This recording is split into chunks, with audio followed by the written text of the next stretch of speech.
Hi guys, welcome to another audio video, and I'll be reading 1 Samuel 1 of the King James Version Bible, and it reads, Now there was a certain man of Ramathaim Zephim of Mount Ephraim, and his name was Elkanah, the son of Jeroham, the son of Elihu, the son of Tohu, the son of Zoph, and Ephrathite. And he had 2 wives. The name of the one was Anna, and the name of the other Peninnah. And Peninnah had children, but Anna had no children. And this man went up out of his city yearly to worship and to sacrifice unto the Lord of hosts in Shiloh. And the 2 sons of Eli, Hophni and Phinehas, the priest of the Lord, were there. And when the time was that Elkanah offered, he gave to Peninnah his wife, and to all her sons and her daughters portion, but unto Hannah he gave a worthy portion, for he loved Anna, but the Lord had shut up her womb. And her adversary also provoked her sore, for to make her fret, because the Lord had shut up her womb. And as he did so year by year, when she went up to the house of the Lord, so she provoked her. Therefore she wept and did not eat. Then said Elkanah her husband to her, Anna, why weepest thou? And why eatest thou not? And why is thy heart grieved? Am not I better to thee than 10 sons? So Anna rose up after they had eaten in Shiloh, and after they had drunk. Now Eli the priest sat upon a seat by a post of the temple of the Lord, and she was in bitterness of soul, and prayed unto the Lord, and wept sore. And she vowed a vow, and said, O Lord of hosts, if thou wilt indeed look on the affliction of thine handmaid, and remember me, and not forget thine handmaid, but wilt give unto thine handmaid a man child, then I will give him unto the Lord all the days of his life, and there shall no razor come upon his head. And it came to pass, as she continued praying before the Lord, that Eli marked her mouth. Now, Anna, she spoke in her heart, only her lips moved, but her voice was not heard. Therefore Eli thought she had been drunken. And Eli said unto her, How long wilt thou be drunken? Put away the wine from thee. And Anna answered and said, No, my lord, I am a woman of a sorrowful spirit. I have drunk neither wine nor strong drink, but have poured out my soul before the Lord. Count not thine handmaid for a daughter of Belial, for out of the abundance of my complaint and grief have I spoken hitherto. Then Eli answered and said, Go in peace, and the God of Israel grant thee thy petition that thou hast asked of him. And she said, Let thine handmaid find grace in thy sight. So the woman went her way, and did eat, and her countenance was no more sad. And they rose up in the morning early, and worshipped before the Lord, and returned, and came to their house to Ramah. And Elkanah knew Anna his wife, and the Lord remembered her. Wherefore it came to pass, when the time was come, after Anna had conceived, that she bare a son, and called his name Samuel, saying, Because I have asked him of the Lord. And the man Elkanah and all his house went up to offer unto the Lord the yearly sacrifice and his vow.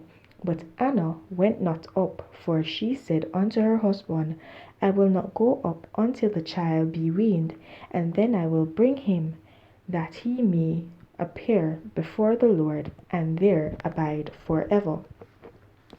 And Elkanah her husband said unto her, Do what seemeth thee good. Tarry until thou have weaned him. Only the Lord establish his word. So the woman abode, and gave her son suck. until she weaned him.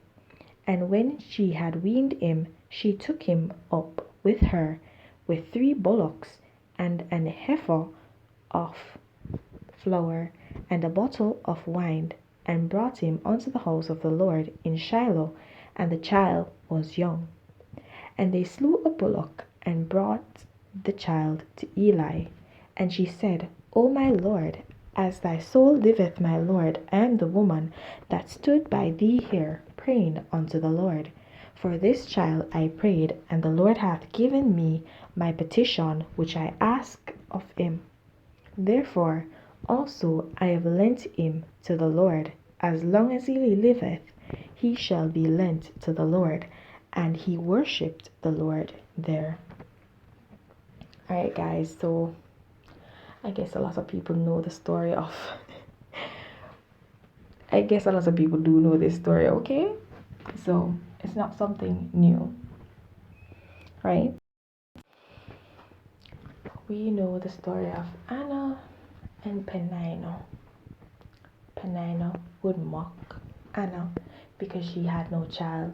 She bore no child unto her husband. But her husband, Elkanah, loved her dearly, and her not having a child was not an issue to him. But like most women, Anna wanted to be a mother, and so she was worried that she would not have a child, and she wept and she prayed to God.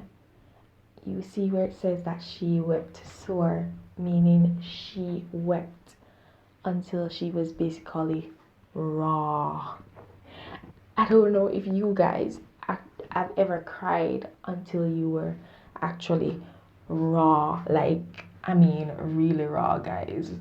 I mean, like, you be there and you're crying, and I mean, your face is, even if you're black, your face looks all red, and you can actually smell like that raw scent because you were crying so hard for so long. That's her. Imagine, that's her. She really wanted to have a child, and she made a vow to God that she would actually offer her child unto him. And I won't say what the story is about, but anyways, we all are supposed to know the story.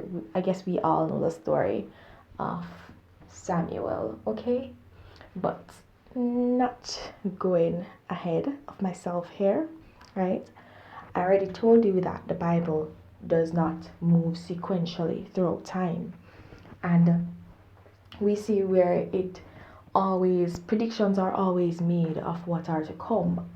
And we see where you call them prophecies are normally given, right? And that's just all the Bible is, because God is not somebody that's constrained by time. He's not constricted by time.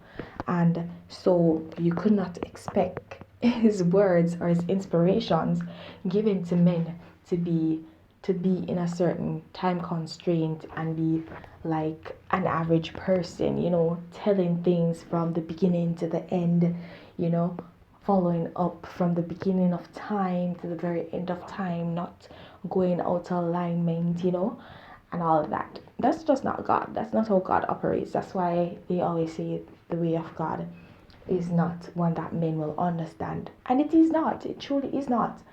And if a lot of people actually are querying the Bible, they would actually see that most of these men that wrote these scriptures, they would not know some of the things that had actually taken place within the time which they wrote their part of the scriptures. Okay, they were not privy to being there during that time, but the Lord told them what was to come, and they knew what was to come because the Lord gave them that prophecy, right? And so they would not be around when the prophecy is being fulfilled, but they would know that it would come. Okay, and that's just how God works.